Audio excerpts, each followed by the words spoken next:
नानी के एटिक के एक शांत कोने में, जहां खूब धूप आती थी, वो रखा था एक बड़ा सा पुराना लकड़ी का संदूक, उनका दुलारा संदूक। उसकी गहरी लकड़ी सालों के स्पर्श से घिसकर चिकनी हो गई थी, जैसे उसकी हर लकीर में सदियां बसी हों।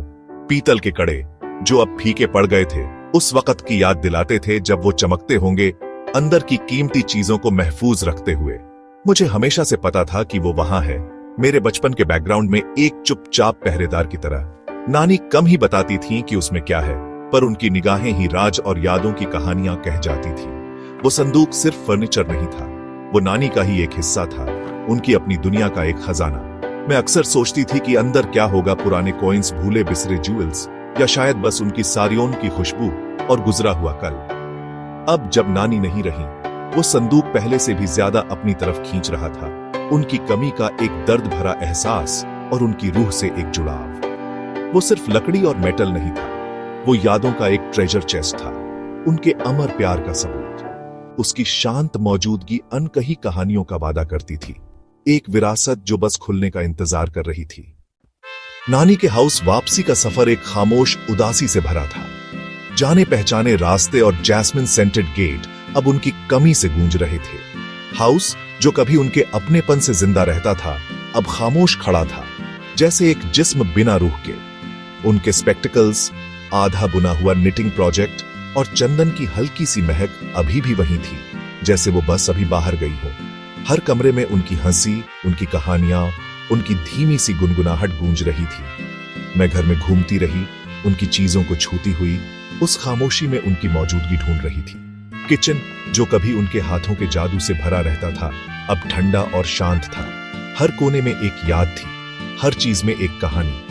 यह घर उनके प्यार से भरा हुआ था, फिर भी उनके बिना बहुत सूना लग रहा था। मैं उम्मीद कर रही थी कि उनसे फिर से जुड़ने का कोई तरीका मिल जाए, भले ही सिर्फ उन यादों के जरिए जो वो छोड़ गई थी। हिम्मत जुटाकर मैं चरमराती सीढ़ियां चढ़कर एटिक तक गई। धूप की किरणें डस्ट को रोशन कर रही थीं और हवा में पुरानी लकड़ी और किसी मीठी चीज की, शायद सूखे फूलों या पुराने पेपर की, गहरी महक थी। वहां अपनी जगह पर नानी का संदूक था। मेरा दिल जोर से धड़कने लगा जब मैंने उसके लिड पर हाथ फेरा। लकड़ी ठंडी और खुरदुरी थी, पीतल के कड़े सख्त थे और उन्हें खोलते वक्त उत्सुकता के साथ थोड़ी घबराहट भी थी। एक आखिरी क्लिक के साथ मेन क्लास्प खुल गया और मैंने वो भारी लेड उठाया। नानी की दुनिया की एक लहर, पुराने फैब्रिक, सूखी जड़ी बूटियां, कैम्फर मुझ पर छा गई। अंदर करीने से तह किए हुए टेक्सटाइल्स, छोटे बॉक्सेस और डोरी से बंधी पोटलियां थी। यह गोल्ड या ज्वेल्स नहीं थे, बल्कि कुछ बहुत ज्यादा कीमती था, उनकी जिंदगी की यादें। हर चीज प्यार और मकसद से रखी गई थी, हमारे परिवार का एक जीता जागता इतिहास। संदूक खोलना नानी से एक गहरी बातचीत जैसा लगा, उनके दिल तक का एक सफर।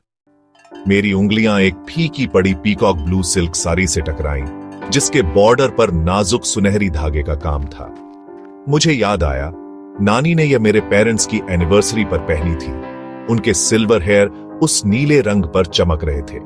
सरी में अभी भी उनके सैंडलवुड परफ्यूम की हल्की सी खुशबू थी, जो मुझे तुरंत उस खुशी भरे दिन में ले गई। उसके नीचे एक छोटा सा हाथ से बुना हुआ बेबी स्वेटर था, शायद मेरा या मेरी मां का, मुलायम, सफेद और पर्ल बटन्स लगे हुए। नानी के माहिर हाथों ने इसे बनाया था। हर टांका उनके प्यार भरे स्वभाव का सबूत था। फिर एक सादा सा हाथ से सिला हुआ कॉटन कुर्ता, जो वक्त के साथ मुलायम हो गया था, जैसा वो रोज पहनती थी। मैं उन्हें किचन में काम करते या अपने गार्डन की देखभाल करते इमेजिन कर सकती थी। एक खामोश हिम्मत और सादगी में लिपटी हुई एक शॉल थी, एक छोटी सी कढ़ाई वाली पाउच जिसमें पुराने कॉइन्स और एक सूखा फूल था। हर चीज एक खामोश कहानीकार। यह सिर्फ कपड़े नहीं थे, बल्कि ऐसे धागे थे जो मुझे उनके अतीत और उस प्यार से जोड़ते थे जो उन्होंने हमारी जिंदगी में बुना था। यह संदूक यादों की वॉर्डरोब थी। हर चीज नानी की दुनिया से जुड़ी एक अनमोल कड़ी थी। उनकी रूह हर तह में, हर खुशबू में, हर स्पर्श में बसी हुई थी। कपड़ों के बीच में दबा हुआ मुझे पुराने फोटोग्राफ्स का एक बंडल मिला, जिनके किनारे वक्त के साथ पीले पड़ गए थे। एक ब्लैक एंड व्हाइट पोर्ट्रेट जवान नानी का, उनकी आंखें चमकती हुई उन्हें एकदम जिंदा कर गया। मेरे नाना जी की, बचपन में मेरी मां की और फैमिली गैदरिंग्स की तस्वीरें थी। चेहरे जिन्हें मैं मुश्किल से पहचान पा रही थी, पर उनसे एक जुड़ाव महसूस हो रहा था।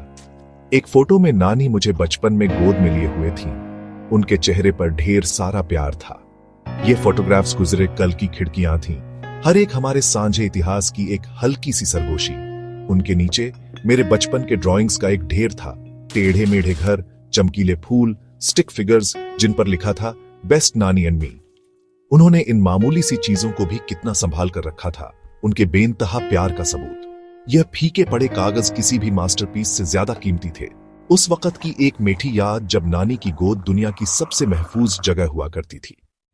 कागजों के बीच एक पुरानी डायरी में रखा हुआ एक एनवेलोप था जिस पर नानी की खूबसूरत हैंडराइटिंग में मेरा नाम लिखा था। मेरा दिल उछल गया। उनका लिखा हुआ खत जैसे वक्त के पार से मुझ तक पहुंचा हो। मैंने उसे खोला। उनकी जानी पहचानी खुशबू फीकी पड़ी नीली इंक में घुल मिल गई।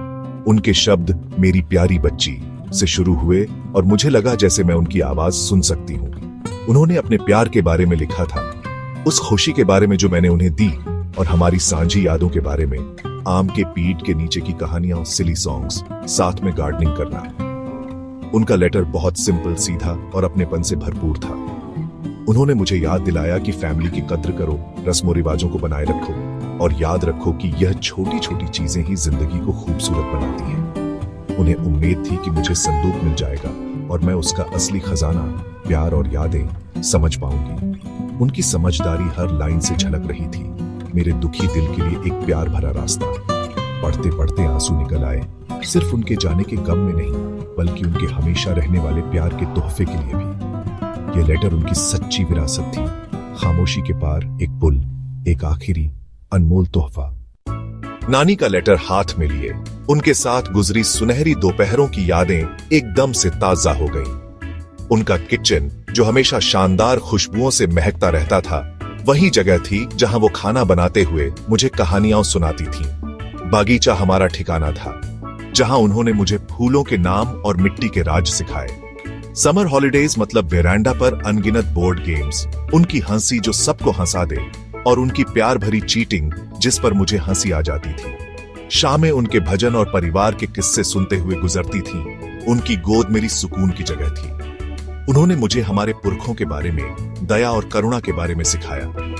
ये फ्लैशबैक्स चेहरे पर मुस्कान भी लाए और एक नई सी कसक भी। उनके प्यार ने मुझे ऐसे गढ़ा था जो मैं अब समझना शुरू कर रही थी। यादों की गर्माहट के बीच एक अफसोस दिल में चुभा। मैं कम आने लगी थी जैसे जैसे लाइफ बिजी होती गई। मुझे लगा था हमेशा और वक्त होगा और कहानियां होंगी और पल होंगे। अब खोए हुए वक्त का बोझ दिल पर भारी लग रहा था, लेकिन अफसोस धीरे धीरे एक इरादे में बदल गया।